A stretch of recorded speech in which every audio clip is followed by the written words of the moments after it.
Here's another tragic story, and this is something that's been making the news recently, and it tells of Scot Bamburry. I'm not sure if I did record him at some point. I think this is a guy that was in the Star almost 2 or 3 years ago. But I remember reading about him at some point. I think this is a guy that was trying to find a job. I think he was trying to complete university, if from what I remember, and then he got a job outside the news rounds, and which is good.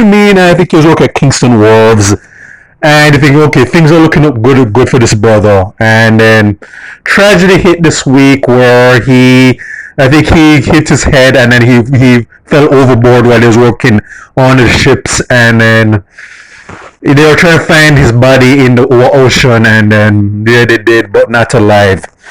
So here you go. So the body of missing Scot Bambury, employee of Kingston Wharves Littleton, was found yesterday on Thursday. Bambury reportedly fell from a ship in Kingston Harbour earlier this week, and they basically said that they recovered his body. They're hoping to get him alive, but I think they said that I think he fell, hit his head, and then I think when he fell overboard, he was unconscious, and I think he drowned.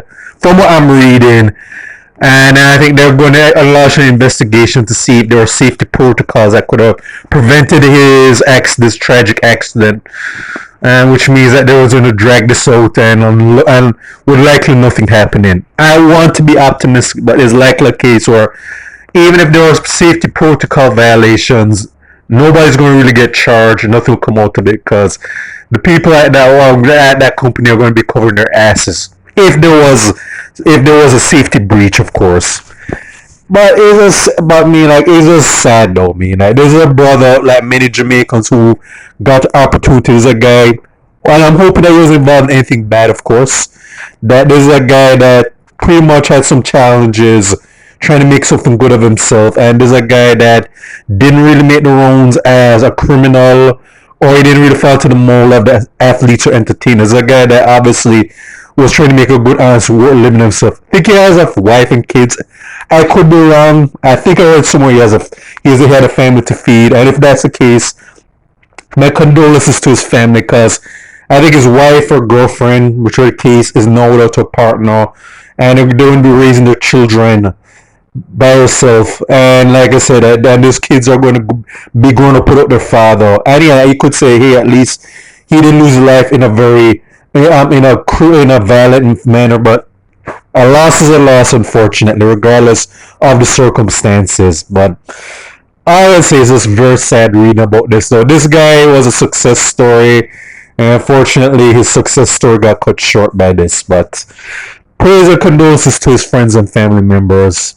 Don't know the dude, but it's sad when you hear good Jamaican civilians. And yeah, I didn't know him personally. I can't brush his character, but from what I've seen, his paperwork was legit.